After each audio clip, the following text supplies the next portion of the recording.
So now we're leaving to drive Colin home all the way back up to the Moolah farm, and I was just like, do you want to watch the video we just made, or do you want to make another one? And then we decided, I didn't even know what would happen if someone was sitting there. But no, we're both on camera, so that's kind of like the perfect interview place. And then driving around Kauai, have you even been anywhere? I've been to Kapa'a, I've been to Kilauea, I've been to a lot of, no, I haven't been there. Word. I just wanted to show off this beautiful pineapple. You haven't been to Kokee? Mm-mm. Man, I'm telling you, bro. Dude, I haven't even heard of these names before. Okay. Like this is, I'm 2 weeks here in Kauai from Colorado, and I feel so good being here, like refreshed on the deepest level. Like all of the stuckness is finally moving out of my system. It's the water's cleansing me. oh, bro, you wait. I mean, I've been here for 10 years, and it's still cleaning my ass out. This Wow. place will bring all your stuff up. Then you leave, and it kind of stops, and you settle out, which I understand, you know, that you to settle out and to stop. But then when you come back, it starts all over again. So I can understand why people want to leave a lot of times, and I understand why I also like to be here. And I leave, and I get. I mean, I went to Arizona for a year, and it kind of stopped the process, and it was kind of a nice break. But now I'm glad to be back, and I'm going through it again, and I'm trying to be as intentional as possible with what I'm doing and work with the consciousness through the various means of meditation is one of my big ones. Of course, the living foods, and then the fasting, and then just being aware. But it's easy to get distracted and kind of, fall off of your awareness. But when you fast or when you meditate, those are the more specific practices where you get to really truly be just conscientiously aware, Right, it's like we can receive the gift of the present moment anytime we drop into it. Otherwise, we're just like delaying our experience of beauty and bliss for some reason, because we think it's somewhere ahead of us in the future, but it's always right here. Yeah, that's right. And that's what we can do, is learn, and that's what a master does. Then they just never leave it, the present moment. And they're always home. It's beautiful. Yeah, always home. And the initiates or the sadhakas, that are still in the middle of a sadhana practice or a spiritual practice, they remember, throughout the day, occasionally, come back to center. And then it's just a training program to chop wood, carry water, stay centered, or chop wood, carry water, be distracted. It's up to your own awareness. And the diet has a huge effect, the environment has a huge effect, but ultimately we are capable of becoming super aware and turning that at any time. And then you can get it to where you never leave it. I mean, I'm assuming you can. I know that I've watched this consciousness go in and out with it, but it does develop over time, more and more awareness, and you get less and less able to leave unpleasantness or any other of your own inner created vibratory patterns or fields of energy or levels of consciousness and awareness of the emotions or mental states. Especially emotions, there are times when you're less adept and you're less aware, you can sort of at least pretend like you're escaping. You never do. You never can. Those states are still there, and generally they're buried, like we were talking about with tobacco, weed, smoking things, and food. But to a real great extent, that it's the smoking of things that makes people. That's the real suppressor of emotions. Obviously, like, look, what are you doing? You're smoking. It's going right to your lungs and heart. Right. And it's creating the cloud over the clarity of your emotions. Right. It's kind of silly. Now that I think about it, I'm remembering one of the videos of yours I watched a while ago. You're like, if you're on this path of health and healing, why not just go all the way? Do it all, like, the best that you can right now. Don't wait another day. Start it right now. And, like, if you're going to be eating the health foods and drinking the juice and fasting, why still keep, like, if you're a guy, jacking off every day, or smoking or drinking things that lower your vibration to lower levels, lower your awareness, why not just throw all that away? Have a courageous leap into the unknown. Hey, I've never given this health thing a real solid try. Why don't I just do it already? And that's what I'm feeling inspired right now from our talk and that awesome massage session and the juice, like that energy flowing through my system right now, feeling so alive. Yeah, that juice. That's a real practical thing. Is the juice for sure, and that one was particularly chronic.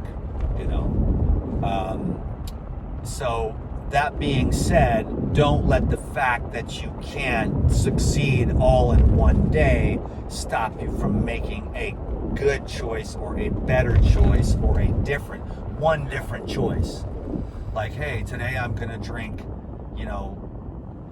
4 cups of green tea instead of a cup of coffee, only because the coffee tends to be overall a little bit more, well, a lot of times you get the fluoridated water for one, and then the coffee's a bit more stimulating than the green tea. That's just an example, but any choice that you can make moving in that direction, and it takes a lifetime, but as long as you're like 2 steps forward, 1 step back, get the lesson, oh, don't want to do that, 2 steps forward, 1 step back, oh, there's another opportunity to grow, and as long as you just keep moving forward. The other thing that popped into my head when you said that was, it's just really about how much do you love yourself, or how much are you going to let love be your guiding light? Do you love yourself enough to see your potential come into fruition? And do you love the truth enough to allow the divinity within you to manifest itself in the ways that it wants to? Because every one of us has the capability, and already is, a conduit for the divine light. It's just that at what level are you suppressing or muffling or shadowing? Like, how much mud are you throwing into your own clear glass of water? Just a little bit, so that you're a little bit muddy, or a whole lot of mud with a whole lot of habits that are more inimical to the process of expansion and wellness, and that crystal clear water, and just really finding the opportunity. So I wonder, do we just, as human beings, do we just let the mud settle? And then if we get stirred up, does that mud come back up into the clarity? And can we become masters that then somehow just completely eliminate even the chance the mud settles, because of the shadow aspect of simply being a human being and all the biological propensities that come from a lifetime of what we've done to each, lifetime after lifetime, millions and millions of years of what we've done to each other and ourselves, etc. I'm going to blast this. I got the V6 power. This other guy was cutting me off, so I had to make a fast move. I'm never in a hurry on Kauai. But anyways, I guess I'll have to contemplate that, what the master, I don't know, man. I don't know, sometimes they die of cancer because they process all of the sins of their, devotees and whatnot, so anyhow. Yeah, I think for me, I can just speak from personal experience about that muddy water, and am I going to throw a little bit of mud or a lot of mud in my clear glass? The mud is always settling. All I need to do is have the patience to let it settle, to be clear. Yeah. It's really as simple as that. It's kind of funny, you realize that in fasting too. It's all I'm doing in fasting is I'm just not eating. I'm just taking out something that I would normally be filling myself with to experience the clarity that's already present. so I had just a thought that came into my mind as I was contemplating that question about the masters. Meditation allows the mud to settle. Fasting cleanses the mud away. Oh, that's so... Because think about it. So there's the glass and the mud, and it's all stirred up, but then you meditate, and it settles to the bottom. When you're fasting, though, you're just taking that pure water, or actually, in a higher sense, the pure prana, the cosmic radiation. I went and did a 10-day wilderness fast, and I got my cap blown off, and I'm like, oh my God, I'm a low vibrational. Because I saw the potential when I did 10 days in the wilderness of what I saw Jesus, I saw Moses, I saw Elijah, I saw thousands of masters that had gone into the wilderness to fast. And I saw what they were doing. And they were not water fasting, they were fasting on prana. Now, actually, most of them would take some sips of water, and they would also use the enemas through the gourds, and so they would get moisture that way. But the great masters would do 40 days of pranic living, and so, so the example is that water. So in other words, so let's just keep it real for us mere mortals. We got the glass of water, we got the mud, we've meditated and done other lifestyle habits. Now the mud is in the bottom. Now, temporarily, when you go to fast, you're going to start pouring that clean water, or on the higher levels for your spiritual energy, as the prana, the cosmic radiation. But let's just use the water for the example. You got the glass, now you've got a 5-gallon jug of water, your whole being, and you're going to, let's say you're the glass, and now you're going to just take this water, and each day you're going to drink whatever 32 or 64 ounces of water. I usually drink about 32 ounces of water. I drink about 63 ounces of water a day in the wilderness. I had this little thing, and I did 3 of those a day. I'd put the droplets in there of the Arena essences that had these 6 key codes, and so that was going and cleaning out my tissues. I can't even explain that right now. My girlfriend does these essences, and they have all this consciousness in there, and the people that take the essences, that do the essences, are like, these are the best that have ever been in the history of the world. And that's all they do is essences. And it's true though, because she lets it sit for like a year on top of the key codes. And anyways, I took a bottle of that with me into the wilderness with a special 6. Usually 2 or 3 is maximum, but I'm a soldier, so she put 6 in there for me. And then I was doing those, and I did about 63 ounces of water a day, because I had this 21 ounce thing, and I drink 3 of those per day of this spring water. And so basically what I'm saying is that you're this glass with all this mud, but now you're taking this water, and now the glass is overflowing, and every time it overflows, it's pulling out some of the mud or the dirt, the debris, overflowing out of the top of the glass. Right. It's not leaving out a hole out the bottom. It's just coming out, which is your urine, your sweat, your breath. You get crusties in your eyes. Crap comes out your ears. Mostly through the breath, honestly. But then secondarily through the urine, and then through the sweat glands, and then the feces, and then the eyes and the ears also exudiate a lot of different crusts. The tongue as well, so you can also do some water pulling. I did some of that today at Makaleha. And then, but see, eventually, like I said, the meditation will settle the mud, but then only the fasting allows the water to become completely clean.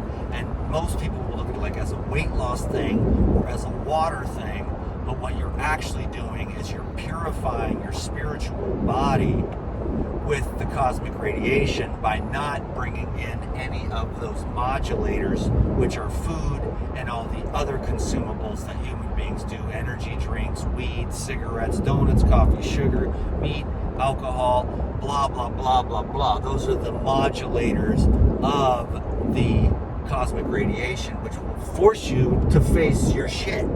And so that's what I'm saying. Then you can just let it go. So on the one hand, you're looking at it as a macromolecule of water, because you can rationalize that. But then when you're up on the mountaintop and you have the great vision, you see that it's the spiritual body that needs to be purified if you want to bring in a very high conductive physical organism. So everybody's thinking, well, I'm going to lose weight. And I'm thinking, well, that's just a byproduct of the purification of your spirit, because of the fact that you're getting out of the way and allowing that cosmic radiation or the divine intelligence or cosmic radiation. It's even more subtle than the sunlight energy. You can't even explain it. But there's a million words and 1,000 different ways that all the spiritual people all throughout antiquity have described it, chi or whatever you want to call it. But it's going to clean and purify your spiritual body, and that's what you want to do. So prayer and fasting is that what it's about. But the miracles never come because everyone prays but nobody fasts. And fasting is the greatest miracle in the history of all that ever was. At least just for me, that's my little perception. There are times where people no longer identify with all the BS in their head, and they have spontaneous remissions. But most of us mere mortals need to walk the journey in a linear way of diet changes, lifestyle changes, thought changes, and processing those stagnant emotional states to free the heart, so we want to just get that glass cleaned out. So if anyone wants to know what the hell have you been doing the last 23 years, DJing with all this juicing and enzymes and colonics and body work and meditation and sexual continence and breathing and sunlight, that's what it is. I'm trying to get that glass of water cleaned out, purified, so that I can be a clean, clear vessel for the expression of Jehovah. Can you dig it? Dig that. What happens to a clear glass of water that you shake up anyway? Nothing. Word. And that is the spiritual master. He's not going to attack you if you attack him, because for him, there's nothing to attack. There's only the one. There is only the one. And we are all that one right now.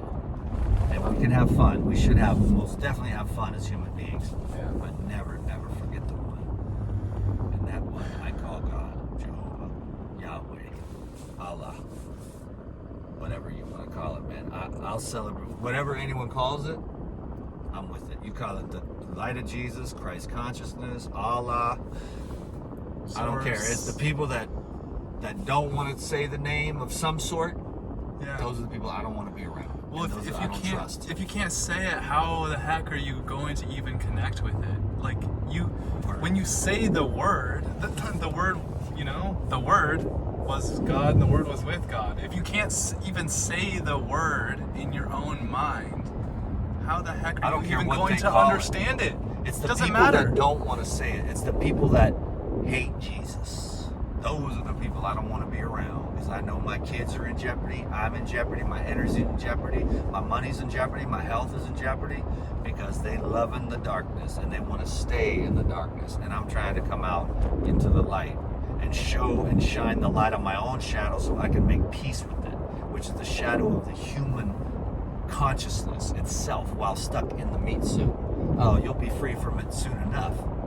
But so embrace it now, but then be on guard, because if you're not willing to face the shadow, it's always going to be right there behind you, about ready to take a bite out of your ass. But if you accept it and embrace it, you can transcend it by just putting the little puppy over in its cage. You know what I'm saying? Totally. So that's a pretty good video. Yeah. Any last words, my brother? I just wanted to mention my dad. He has this kind of spirituality that's agnostic, atheistic, but he says that he is able to connect to spirit. He doesn't really call it spirit even, but I know that he has that connection, and everyone has their own connection, their own. They just got turned off by the whole God thing of the people, Yeah. all these people doing bad things and trying to cram God down their throat when they obviously don't have it together themselves. Right. And there's no humility there sensed. So then the people I don't believe in this God character. His people are a bunch of weirdos. You know what I'm saying? Because they're not able to be humble or come with a purified heart or love and accept others. They're always judging everyone because they don't have the exact same linguistics, semantics, or perceptions or concepts. So then you're like, my concepts are better than yours and you're going to hell. Right. And then that's what turns people agnostic. But 100%. at least it's cool to be an honest atheist or an honest agnostic. You know, I think agnostics are a little more advanced. But then I'm more of a like, it's God, but God is everything I don't understand. So that's me being like, I don't know. But whatever Right. it is, I'm in awe of it. You know what I mean? Yeah. I'm in awe of it. So I'm like, I worship it. I'm like, dude, whatever the heck is that big, huge thing that's making all this possible, I'm like, you're servant. Yeah. You're not mine. You know what I mean? Yes. I just want to say too, isn't it weird the word awesome is like some awe, but the word awful means like pretty horrible. So maybe the awful things in our life are really preparing us to feel the most awe, the most unknown, like to let God in the most. That's what I think. So the awe moments of those realizations, too bad they don't stick around much longer, but I think you could probably get into a perpetual state of awe. I'm kind of getting into that state right now just Me by having this too. conversation. Me Because too. even though I've drove down the street 100 times, it's still pretty awesome. It's a pretty awesome painting, and just all of this is beautiful. A chicken eating a donut? Yeah, riding on a pizza slice. Wow. On okay. a wave. Catch a crave. Donuts, pizza, tea, breakfast burritos, ice cream. Everything I really wouldn't want to eat. Right, but that I'm painting glad is it's cool. here for them. Yeah. I'm Mhm. glad it's here for the people that want that, though, you know. I want the coconuts on the tree, and that tree is particularly, those are fat water bombs right there. Oh my God, good All to these know. trees are mine. Well, no, I climb that tree every once in a while, but so does somebody else, too. And I was going to do like what I want to do is do a whole tour, start at the beginning, Mhm. and drive the whole thing and just be like, okay, here's Paco's Tacos. That's such a good idea. Never eaten there. There's a clothing store. There's a Thai food. I never eat there. I just go to all the markets, and I go to Healthy Hut, Papayas, and Vim and Vigor. And then the Hanalei store is opened up again, the Hanalei market. Mhm. And then there's some fruit here. I've never bought anything from here, but that whole thing is usually full of fruit. I've seen that, yeah. But over here, and then here's the glass blowing shop. A friend of mine, her husband owns that. He does like shows. It's mostly weed pipes and stuff like that. Yeah. But he does other kind of stuff too. And then around the corner here is the Hawaii Juice Bar. Yes. Where I get, you know, I mean, I like my own juices better if I'm in a Totally. pinch.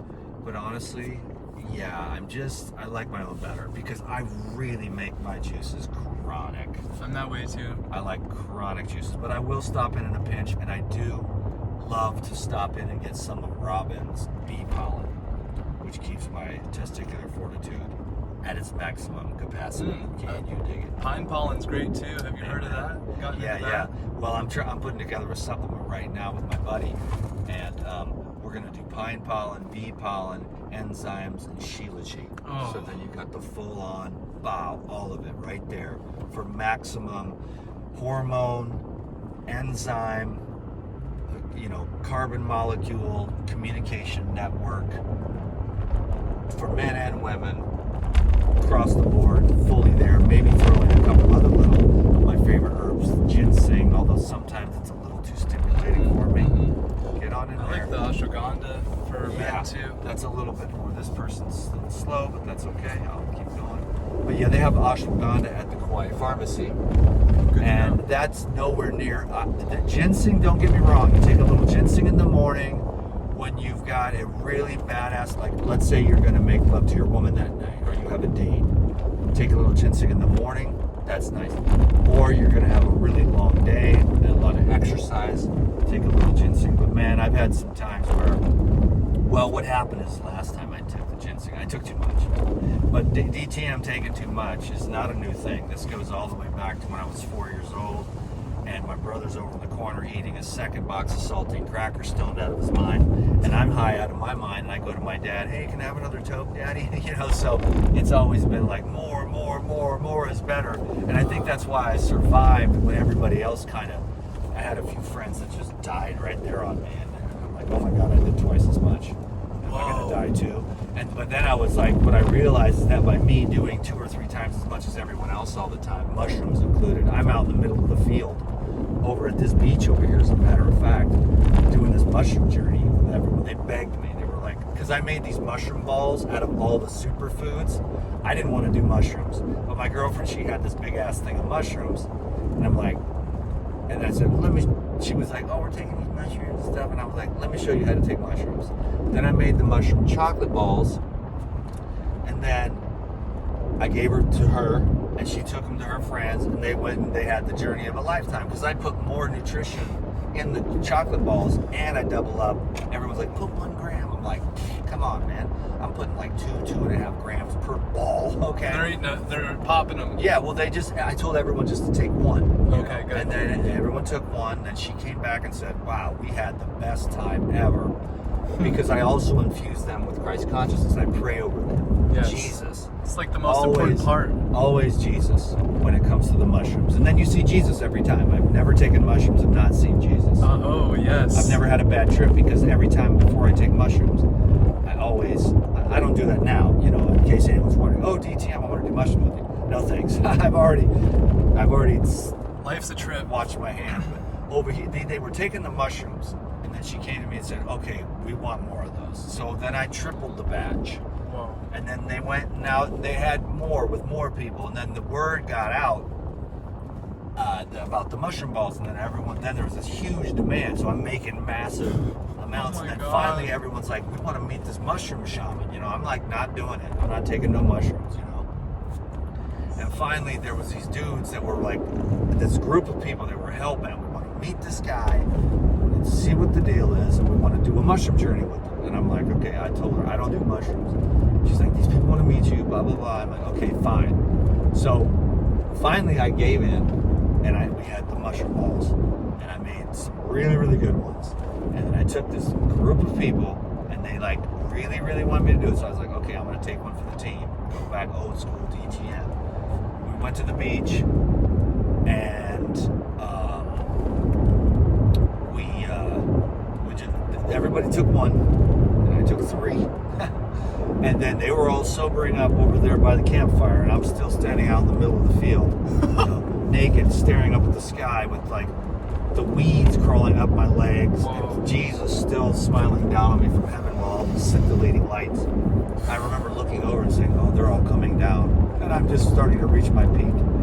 So it was hilarious. But anyways, that was the last time I did that. And so, wow. Always more, and it doesn't have to be like that. Be moderate, everyone.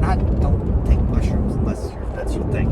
Right. I don't tell anyone what to do, because for some people it cracks their skull open, and they can be like, oh my God, there is a God. Like an agnostic or an atheist, you give them mushrooms that's been imbued with the Christ consciousness. They're like, because my girlfriend that night, she goes and I had this book on the table about Jesus, and had a picture of Jesus on it, and she was like, she picked the book up and she goes, this is it. And I was like, I've been trying to tell you. And then she looked at the picture of Jesus, and she goes, this is it. Whoa. And I said, I've been trying to tell you, because she could just really see it.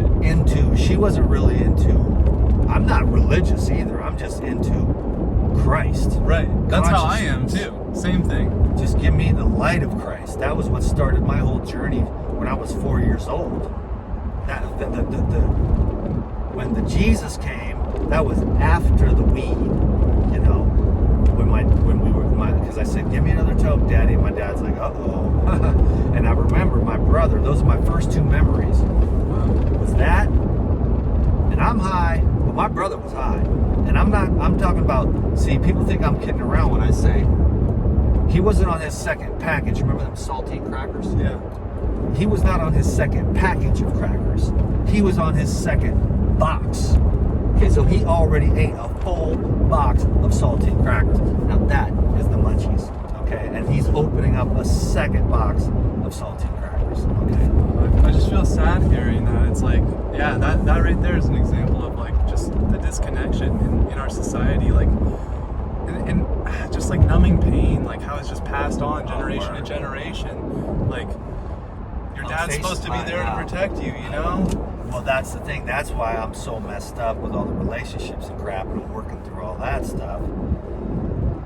Because, you know, the person that's there to care for you is also the person that's abusing you. So love becomes this really weird, scary thing where you have all these issues with, like, you're craving that love, but you don't know, you know, Like, can I trust it? Can I trust it? And that's the question. And then you drive away all your amazing girlfriends, and you're like, God dang it. But that's what I'm working on right now, so that I don't make those mistakes. So I'm going through that process of getting through that. Because love, when there's either you're craving that love and you get abandoned on one side, and you're craving that love and you get punched or kicked or beaten or thrown. So it's just a real, then you're like, then it's like, it's a miracle you even make it this far. And then now you're like 49 and you're trying to have a good committed relationship, and it's like, okay, because you know DTM, he can be a player all day long, and then I learned how to do all the good fun stuff, diddly diddly boo boo. Let's have a great time, orgasm donor master, you know, like an absolute master with his finger and his tongue and all that stuff. I know that's too much information, but that doesn't mean anything, because it's really the heart. And you can sort of connect with the heart a little bit around that sexual energy, Right. but you can't really fully let go and embrace. And that's what I'm hoping to experience before I die, is to fully open my heart, obviously to a woman, you know, I mean, obviously to God, and the two probably go hand in hand. That's why I'm working so diligently at devotion to God and divine union from within through these processes that we're talking about here today on some of the various things we've mentioned, but then so that I can experience, because what I was trying to do through fear was bypass human relationships. Oh, I'm just going to go straight to God. I'm going to forget all this stuff. And I don't need a girlfriend and all this stuff. It's a lower vibration. And I'm a Sadaka, a Brahmacharya, you know. And I'm definitely able to be sexually continent, Brahmacharya. I've had one orgasm a year for the last 5 years. Wow. For special occasions. That's really... With the same woman. So praise the Lord. Hallelujah. That's so inspiring for me. Like, as a young guy, just... Oh my God, I'm 26. My generation is just so messed up by internet porn. There's guys that I went to high school with who My couldn't generation, even get it up. My generation too, man. I found my first porn when I was like 16 years old, but I had already done a bunch of weird stuff. I had weird babysitters and crap like that, and neighborhood girls and stuff. But I found my first porn on the side of the road when I was 16, and I mean, I remember the feeling in my gut. It still gives me like, what's this? I mean, when I first saw a vagina like that on a page, right? I mean, you know, I ran home right quick. Yeah. And then I got into the bad habit, and that's a bad habit because it's one thing. It lays if you with so much guilt. Oh God, man, you'll wear yourself out, man. So that's why with the, you know, if you're with a woman, there's a payoff, a biochemical payoff. When you're by yourself and you're jerking off into a sock, you're weakening yourself so bad. Totally. Your most vital energy as a man is going out of you. And if you think about it, I think the equivalent for a woman is when she drops her egg cyclically every month, and guys are basically having a mini period, I think, every time they ejaculate. And so if you're doing that more than once a month, I think it's a little bit too much, personally. I mean, if you really want to get it, you just never do it at all, and you give it all to God. But that's for the very rare individual who has that level of karma, and you get powerful. But when you do it, if you've never done it, I've never done that. No, if you've ever been chaste as a woman or a man, and then you break it, it changes you. Whoa. But then, I have a friend that was 28 years old before he made love to a woman, and he said it was the biggest mistake of his life. But because before that, he could heal people from a distance with just his hands. Oh my God. And then after he did that, he lost that power, and then he had to start actually using his hands to do the work. But before that, he could just do it all energetically. And he said it was the biggest mistake he ever made in his life, was to make love to a woman who was just his friend. Wow. And it changed him forever that day. I bet it would have been different if it was like his woman that he married and was forever committed to, and maybe she was a virgin too. I don't know. Like, that would be totally different, I'm sure. Yeah. I mean, well, and another thing I wanted to bring up too is the oxytocin is released when you are with a woman. When you're just alone, like, that oxytocin isn't being released. You're not getting those blissful chemicals and you get endogenous some chemicals. dopamine, and I think you probably do get some of the oxytocin. And the reason is, what's interesting about oxytocin, I don't know if you know this, but a man's foreskin has somewhere between 10 to 20,000 nerve endings. Really? Yeah, and when they cut that off, so women will be like, oh, it's not that big a deal to lose your foreskin, but it's like they don't realize that, like, their clitoris has like 8 to 10 to 12,000 nerve endings, and a man's foreskin has 10 to 20,000 nerve endings. And so it'd be like a woman getting her clit cut off and saying, oh, it's no big deal. Oh, it's horrifying. I can't believe we do that to babies. I know, and it's gross, but what happens is that foreskin actually contains the nerve endings that go to the brain that release the oxytocin. So that's the reason why that they cut our penises off. Oh my God. Because then you don't have the same sensation, and then you don't produce the oxytocin, then you don't bond with your woman, and that destroys the nuclear family, which they've been doing for decades, because they want to break it apart, because there's satanic underlords that are psychopathic jabbers of chemical industrial death, complex murderous, psychopathic low-level underlords. Grosso, pigo, yucko, go to hell. 100%. And you ain't got nothing on me because I got Jesus and you're weak. But they can mess with a lot of other people. But they did cut me up and they did jab me up. And so my parents didn't know any better. So now I know better. And if I do move forward and have another family, I will not be doing that. I asked my ex-wife, please don't jab these kids. But she did some of them anyways. And that'll diminish, and the cutting diminishes. So they want to break apart the nuclear family. We got to fight that with all our might. Stay strong. And the psychopathic underlords are now being exposed. They did that to they're themselves. Getting parasite cleansed. That's right. And they're having their last hurrah right now, clinging to control. And they're doing all this cheating and fake and fraudulent false stuff in the politics, different pandemics that are being launched, and the media is all bought off by the psychopathic underlords via these trillion-dollar investment firms that own everything. And yet they don't really own the human spirit, and they don't have enough power to diminish human aspiration, which is infinitely more powerful than their desire to diminish because of their own depression and evil, because they have billions of dollars and they are as empty as anyone has ever felt in their lives, and they want to make you feel empty. They're pissed off at you because you're happy with your plump wife and your goofy little kids, and you're happy because you have love in your life, and they don't know anything about that. Yep. So they want to destroy. So well said. So can I have my conspiracy tinfoil hat back now? That was a great conversation, bro. We're just about home. Yeah. And I was going to be like, we'll do a 10-minute video, but then DTM, the long-winded son of a gun. But I think these are the ones that actually get me some traction and get me some Google AdSense. Yes. And then the people get to see, the real DTM, he does more than just eat broccoli and make carrot juice. Right. This is some real talk. I love this. This is soul food for me. Word, bro. Yeah, well, you're a young man, and I'm a DTM that's been through a lot, and so it's cool to hang out. And then you're a great space holder to bring forth this, this conversation for the fine folks on the YouTube. And it doesn't matter, you lose some subscribers, but you gain more, and you gain the people's respect, and you get rid of the people that are like, oh, mushrooms or whatever, or oh, the Jesus thing, or oh, the cutting of the penis thing, or oh, those polio things that they had were the best thing that ever happened to society. I hate this guy, he's lying. But the polio was caused by the DDT, and then it was caused later on by the Jimmy Jeepers. There's Adam, my bro. What's up, dude? Bro. Adam, I just wanted to say hi. I thought you...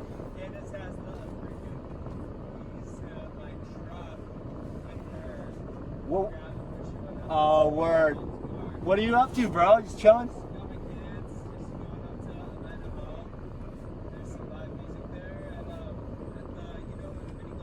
Yeah. Oh, where we played our song that day. Remember that? When we jammed out? That was one of the best days of my life, bro. Who's playing? Okay. Okay. I might stop up there real quick then. Okay, bro. All right, bro. Hello, Adam. Tell Candace DTM said hello. Cool, man. Okay, well, dude, this is the roots out here, man. Yes, they got the yes. farm over here. You don't know Adam yet. No, I haven't. He's your next door neighbor. Cool. I think I've seen him drive by. I'm always walking this road. Okay, cool. Yeah, they yeah, man, they're Tangled Roots, the farm and the band, and they're an awesome musician and had opportunities to jam together. Nice. What does he play? He plays everything, really. Adam does. Is it here? Yeah, it's yeah, right that's what I thought. Okay, I mean, I knew where it was, but then they're right there. So Okay. they're your neighbor. They're really cool. So that's so here we are, Molawa'a Organica. This is one of the better farms, and I love it. And we got the red dirt Yep. of Kauai. Coming from Colorado, which means red color. Oh, cool. After the earth to the red earth of Kauai. These are the mango trees, and They're not very productive this year. no, not this They're year off at year. all. This was not a good year for mangoes at all anywhere. Yeah. So we're up to there's a dragon fruit though. Yes. Epic. You're looking at. Keep your eye on that one. I will. Yes. There's a Where's lot of your them. There's spot? another one. If you go down this road and Well, I saw an actual dragon fruit that was. Looking Oh, like you it saw was- like a full fruit. Yeah, it's looking like. Oh, I need to go almost- out there and harvest that. Well, no, but the mangoes didn't do very well this year. These are all mangoes. Yeah, so. this is gorgeous, man. And then those are all lychees back there that Oh. we just cut. We just trimmed them up because we did full harvest. God, lychees was my last meal yesterday. It's the greenhouse with all the herbs. Wow. Dude, I love this farm. I've only been out here a couple times. Where's your spot? You got to keep going a little further. I could show you where I'm staying. That's the. You don't have to. If This you is don't the. want to. Okay, this is the farm manager right here ahead of us, and another worker. Do you want to be dropped off? Yeah, you could drop me off here. This is probably a good spot. Okay, and then I'll come and visit your girlfriend one of these other days, right? And I Yeah. can just turn around and go back the other way, or Yep. can I get out this way? You turn around and go back out the same way. Okay, well, we're done with that video. Thanks, everyone, for watching. Thumbs Yeah. up, subscribe, leave a comment, all that stuff. Hope there wasn't too much for you, but what the hell, why not just be real, you know what I'm saying? Yeah. 42 could have done that, but let's see, we're up. So thanks, bro. Thank you. Appreciate your service. Yeah. Oh, I was going to give you some little doja.